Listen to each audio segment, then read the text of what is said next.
Bismillahirrahmanirrahim. Assalamualaikum warahmatullahi wabarakatuh.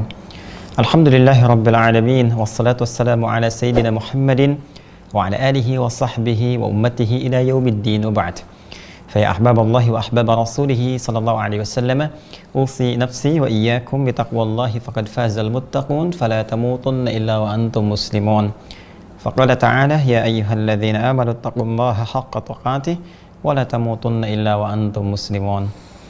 Saudara-saudariku, semoga kita semua senantiasa disehatkan oleh Allah Subhanahu wa taala. Alhamdulillah, kita bermohon kepada Allah semoga seluruh amal ibadah yang telah kita tunaikan, khususnya dari awal Ramadan sampai dengan saat ini, berkenan diterima oleh Allah Subhanahu wa taala. Alhamdulillah, berjumpa kembali dalam kajian Madrasah Al-Bukhari, khususnya dalam kajian kitab As-Shaum. Hadis-hadis Nabi Shallallahu Alaihi Wasallam yang terkait dengan bimbingan dalam menunaikan ibadah saum, khususnya siam Ramadan. Alhamdulillah, dengan izin Allah Subhanahu Wa Taala kita telah membahas setidaknya 3 hadis dan pengantar penggalian dari dalil-dalil hukum kewajiban puasa yang terkait berkelindan dengan apa yang kita tunaikan pada kesempatan saat ini di bulan Ramadan.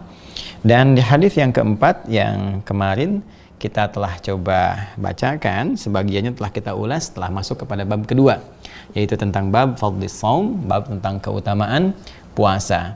Dan kita telah bacakan sebagian dari nomor hadis 1894, susunan dari awal hadis Al-Bukhari sampai dengan ke bab ini, dan di kitab Shaum ini hadis urutan yang keempat. Ya, saya bacakan kembali untuk mengingatkan, setelah itu kita coba sambungkan penjelasan di pertemuan yang lalu.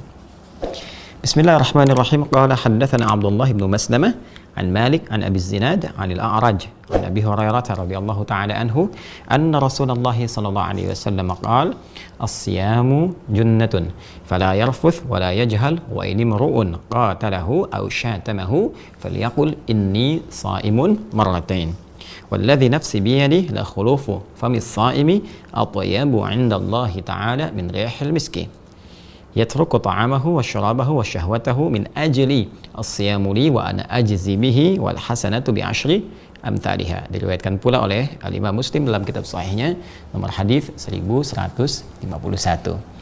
Di pertemuan yang lalu kita telah uraikan bahwa hadis ini akan menunjuk kepada kita keutamaan dalam penunaian ibadah siam, khususnya Ramadan yang sekarang kita tengah tunaikan bersama-sama, sekaligus menunjuk pada parameter tingkat keberhasilan siam seorang hamba, puasa insan beriman. Jadi kalau kita mau mengukur sampai dengan hari kelima Ramadan ini, di hari Sabtu ini, apakah siam kita berhasil, termasuk qiyam kita malam harinya berhasil, maka hadis ini bisa dijadikan salah satu acuan. Ingat ya, Nabi pernah mengatakan, dan ini sering saya sampaikan bahkan dalam madrasah Imam Al-Bukhari di kitab Shaum, bahwa Nabi pernah menegaskan rubba sha'imin laisa lahu min siyamihi illa al-ju' wal 'atash.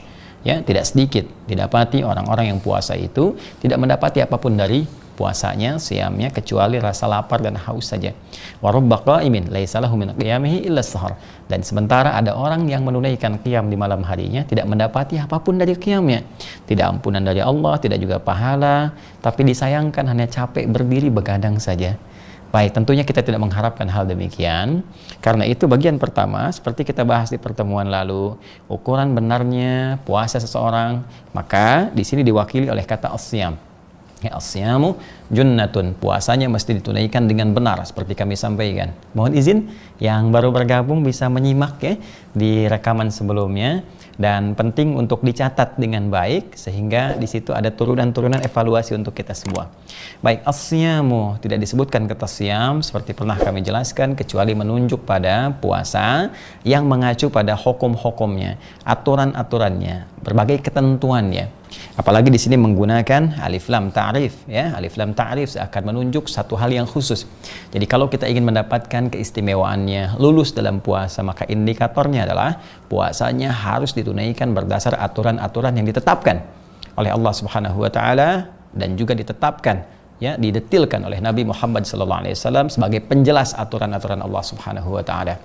Maka kalau ini benar ditunaikan, junnatun, puasa yang kita tunaikan ini, yang dikerjakan dengan benar sesuai aturannya teman-teman sekalian, itu akan menghasilkan perisai yang tak tampak, perisai imajiner langsung ya, menyatu dengan jiwa kita, karena setiap kali kita menunaikan ibadah dalam Ramadan itu membentuk karakter kebaikan, dan puncaknya takwa itu. Ya, sedangkan takwa itu kan dua, ya, bisa dilihat dari dua hal, dua pokok. Ya, satu menunaikan perintah Allah, yang kedua meninggalkan larangan Allah. Nah, menunaikan perintah Allah itu puncaknya adalah membentuk perisai. Ya, sehingga dengan perisai itu bisa mencegah kita berbuat maksiat. Saya ambil contoh misalnya amalan saat Ramadan dalam membentuk takwa, meningkatkan sholat. Sampai malamnya kita sholat, tuh kan, yang biasanya hanya fardu bagi sebagian orang, sekarang kita coba maksimalkan menunaikan sholat sunnah. Tarawih kan sunnah, ya kan? Nafilah, sunnah hukumnya. Maka fungsi sholat, seperti pernah saya sampaikan, tanha 'anil fahsya wal munkar. Quran surah ke-29 Al-Ankabut di ayat ke-45. Ya, sholat itu fungsinya mencegah perbuatan keji dan mungkar, dua sumber keburukan. Jadi kalau ada orang yang buruk lisannya, buruk pandangannya, buruk hatinya, itu patut diduga dari satu di antara dua ini atau keduanya. Imma nafsu dari, ya, mohon maaf, syahwatnya yang disebut dengan fahsya, atau nafsu perut dan akal yang diingkari oleh hati disebut dengan mungkar. Dua ini saja. Nah, sholat mencegah itu. Ramadan kita tingkatkan pola sholat kita, kuantitasnya, kualitasnya, sehingga dengan itu membentuk satu suasana ruhiyah dalam diri kita yang semakin mendekatkan diri kepada Allah, karena dekatnya itu terjaga kita. Nah, saat terjaga itu muncullah kemudian perisai, ya, dalam diri kita yang mencegah kita berbuat maksiat. Dan di sisi lain meningkat amal kebaikan kita. Maksiat itu kan salah, kan, lawannya taat, soleh. Taat, soleh, maksiat, salah. Jadi ketika salah satu turun, yang lain pasti naik. Ya, silakan kalau tidak percaya. Kalau yang baik naik, berarti yang buruknya turun, kan? Artinya orang yang senang berkata baik, melihat yang baik, itu otomatis akan anti pada yang buruk. Nah, keadaan diri yang terjaga dalam kebaikan ini, yang secara otomatis terhindar dari keburukan, itu yang disebut junnah namanya. Seakan-akan tubuh kita itu punya perisainya yang menepikan segala hal-hal yang buruk.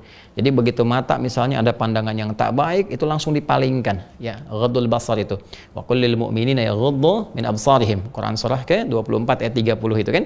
Nah, katakan pada pria-pria beriman, dia memalingkan pandangannya. Nah, itu kecepatan berpaling itu kalau punya junnah, melihat satu yang kotor langsung berpaling.